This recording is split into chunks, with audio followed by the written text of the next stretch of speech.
Many individuals consider becoming pet owners, but are they really ready for the responsibilities that come along with it? In this video, we will list a few of those responsibilities for various types of animals. One of the budget-friendly pets an individual could consider are gerbils. Gerbils require minimal care, but with daily handling and interaction to keep them social.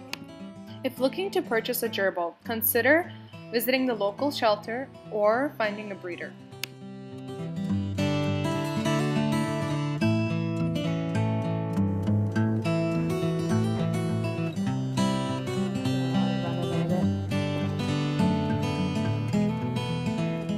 One of the most famous pets among Americans are dogs.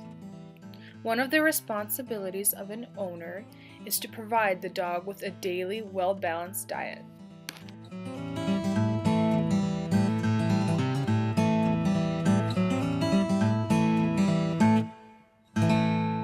Start by closing the drainage. Turn on the water. Make sure the water is warm to the touch. If any accessories are present, right now is the time to remove them.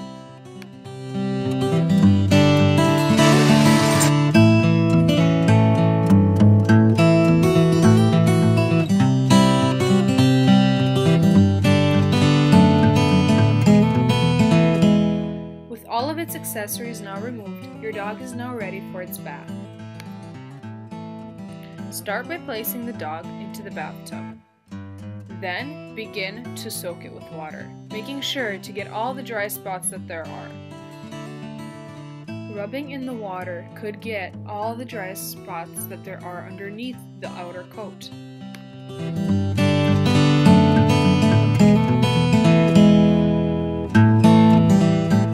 After thoroughly soaked, apply shampoo to the dog's fur. There are many dog shampoos out there in the market. Make sure to get the one that matches your dog, based on the type of coat it may have, based on its age, based on if it has any allergies, or if it has some type of condition.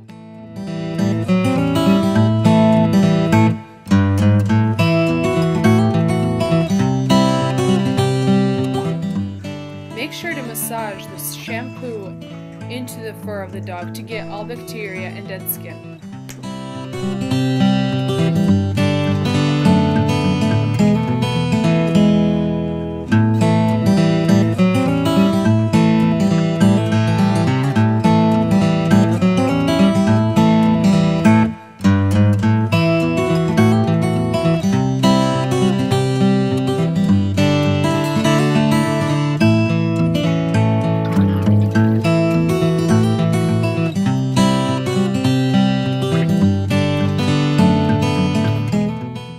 As soon as you have incorporated the shampoo throughout the dog's body, start rinsing.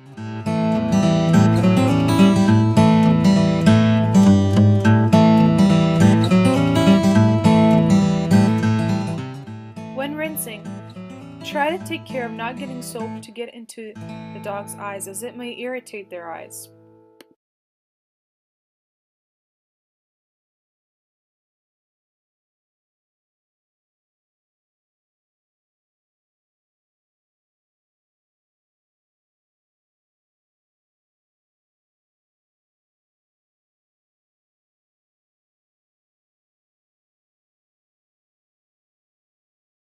Once done rinsing, try to squeeze out as much excess water as possible and open the drain.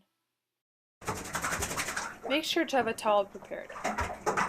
Once the dog is out of the bathtub, start towel drying it.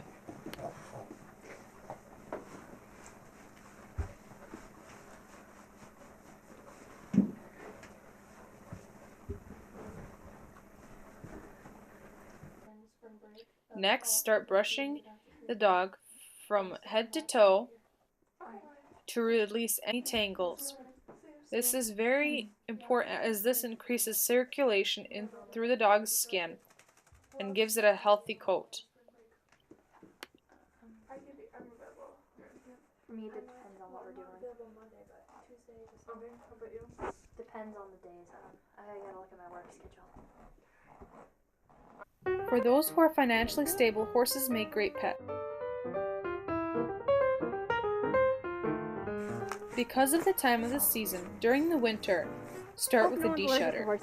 This helps in promote better circulation of the blood throughout the body and get rid of all of the dead hair, the shedding hair.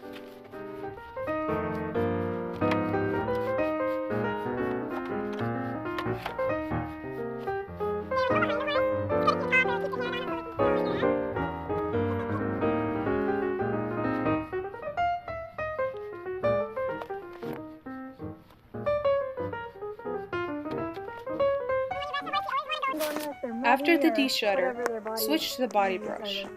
This brush gets rid of all of the dirt and dry fur.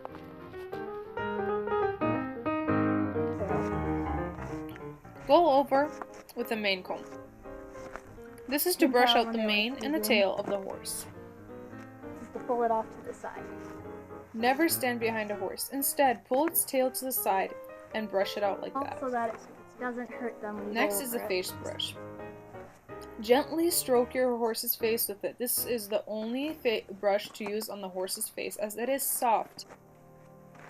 To pick the hoofs, grasp your hand behind the fetlock and bring it up. Start by picking out all the dirt and rocks that may be lodged into the horse's hoof, avoiding the V, called the frog, as it is the sensitive part of the horse's foot.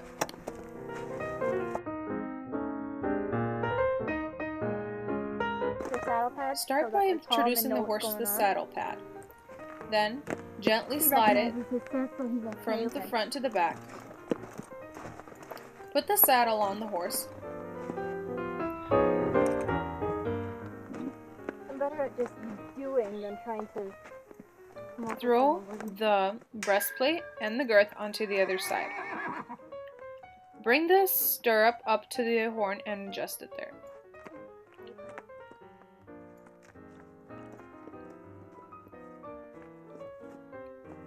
Take the breastplate and bring it up to the front. Throwing it whatever thing. Just getting everything. Like I said, we can go back and forth. Attach all fixtures to the places as seen.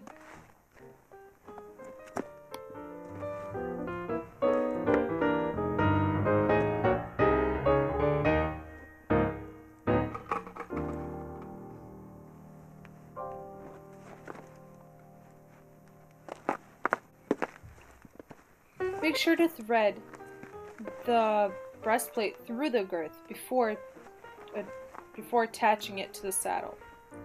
It was missed in the video. Most people actually would use like these hooks here, you know, the what would be the most obvious. But I use what's called a knot.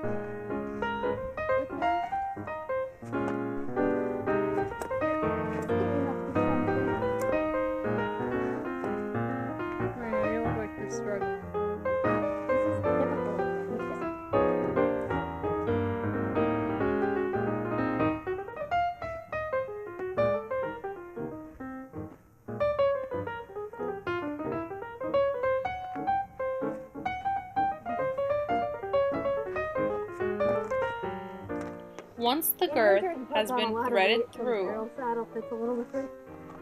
tie it off with a neat knot.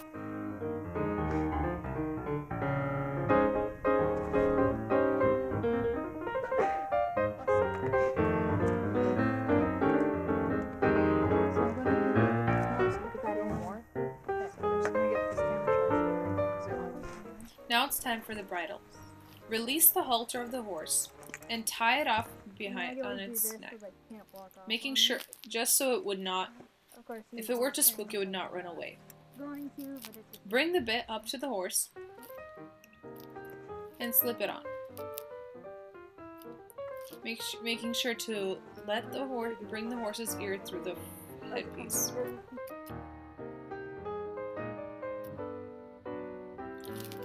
Start by attaching the throat latch, making sure that 4 fingers could fit through.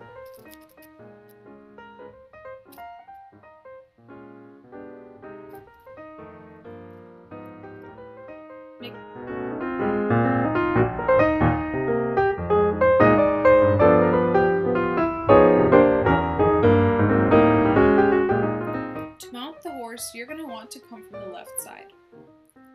Insert your foot into the stirrup and grab onto the horn and the back of the saddle. Then, push yourself up.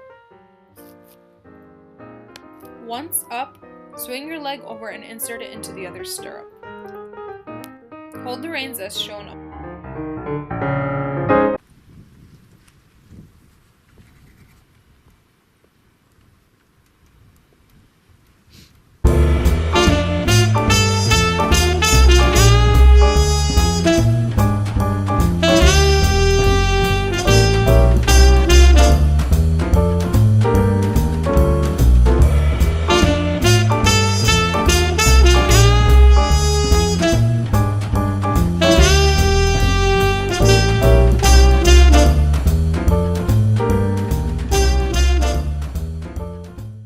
To dismount the horse, bring your horse to complete stop.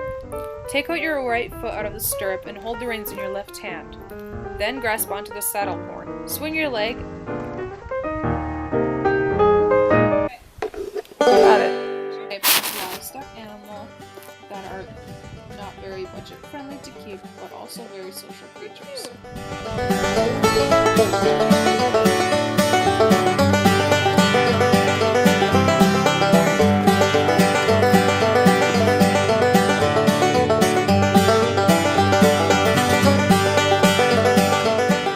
This is an orphan baby goat.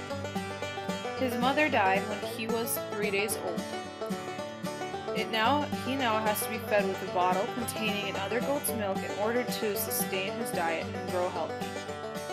To provide him with vitamins and all the supplements he needs to grow big and healthy.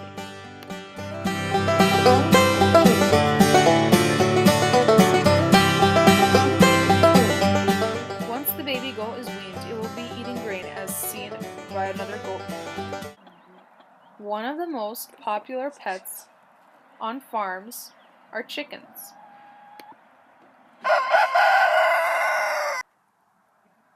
Today I'm going to teach you about chickens and why they are good pets, I guess. I mean, they are cool creatures to have, so I'm just going to teach you just a little bit about them, how to take care of them. Their caretakers should also provide them with a warm and safe place where to sleep and where to eat, such as a shed or a coop. This is the coop. This is where the chickens stay during the night. So here are those nesting boxes.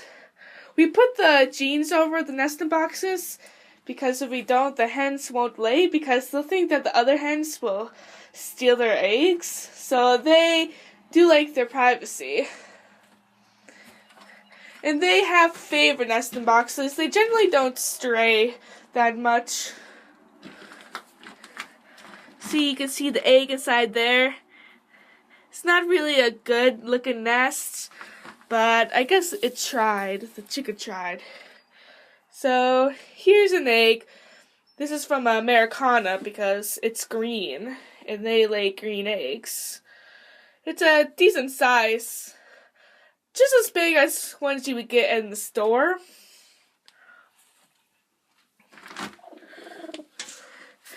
And here's a hen right here. She's broody, so that's why she's puffing up her feathers and making weird sounds. Because she's protecting her eggs, even though she doesn't have any eggs. She stopped laying for about a month because her hormones are all whacked up. See, she's laying on one egg, but that's not hers. She stole it from another hen. Another Americanas. So this is where the chickens get their food. It's just a mix of like gnash and corn. Nothing too appetizing, but the chickens seem to like it. We have to like fill this up about every other day. We have 16 chickens, So they go through a lot of food, but they know better than to overeat generally. And this is their big water bucket. We only fill it about halfway so that it won't fall down or anything like that. And there's nipples on the bottom of where they'll get the water from. As you can see, the hens are enjoying their food that we have gotten them. See, when they eat, they will tend to peck each other because they'll get into each other's ways. And there's that pecking order, so if a lower hen tries to eat near a higher up hen, the hen will get pecked.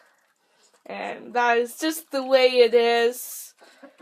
I don't really think it's ever going to change. So this is our alpha rooster. He's Americana. And generally Americana roosters are supposed to be more on the mean side towards humans. But this one's actually very nice. But if you're a stranger around him, I would suggest you keep an eye out, because you just never know. Because roosters are very territorial. They are very protective of the hens.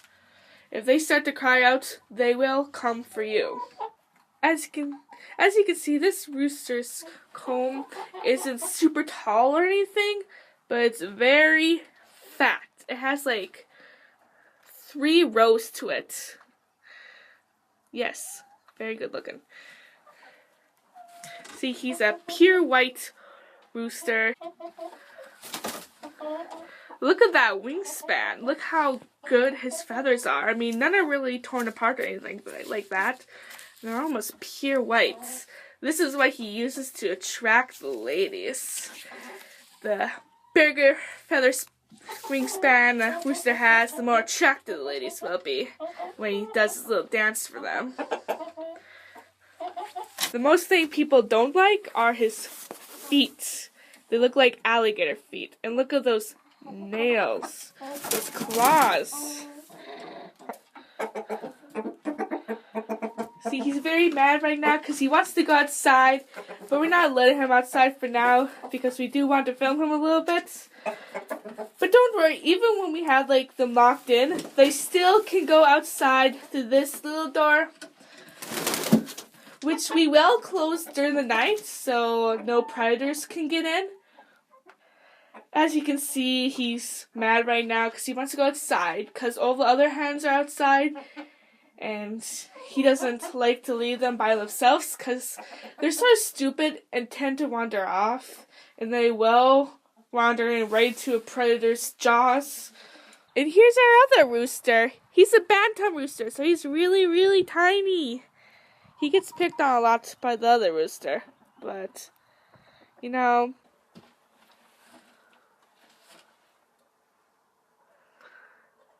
very good looking. So this black and white one is our barred rock. And this one just happens to be the top hen. So that means she's the boss of everyone except for the roosters. Well, the alpha rooster. The other one, not so much. But anyways, she lays an egg about every day. Her eggs are not too big though. They're more like small little round balls. But the barred rocks are very nice chickens. Very calm. They don't generally get into fights or anything like that. Very calm. They don't make that much noise. She doesn't, but the other barred rocks do. As you can see, she's cleaning her feathers, grooming her feathers. You see, here her wings right here. Sorry. As you can see, the tops of their feathers, the top of them, their feathers have been ripped off. That's because the big rooster, when he gets in the mood, he's pretty rough with them sometimes. But that's just because he's so big. He can't really help it. He doesn't know any better. So this is plenty normal for chickens. It doesn't hurt them at all. It just looks sort of gross. It looks red, but it's not bleeding or anything. It's just red. See, they make noise when you touch them. They don't really like it. This is another barred rock. So the white one is the Easter egger, and she lays every day. Very big eggs too, for her size. I think she's about normal sized for a chicken. She's definitely smaller than the buff orbitans or the barred rocks. So here's two of her hens. This one right here, she's the Easter egger. She lays colorful eggs. She's very friendly actually. Very soft feathers. And this one right here, she's a buff orbitan. Very friendly. If you have kids and you want chickens, this is the breed to get because they are very friendly, almost like dogs. Although the buff orbitans are very friendly, they only lay about every other day, and they're not very big eggs. They're very long and skinny eggs. But they are very friendly, so that is a plus.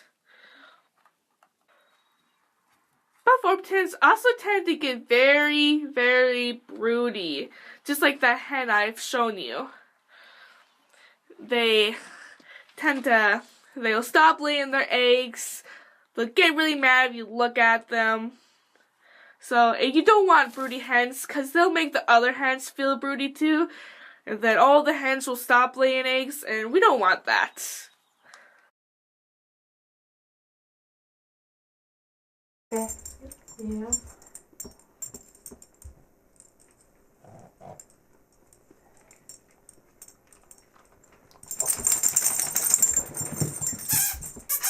Hey, come here.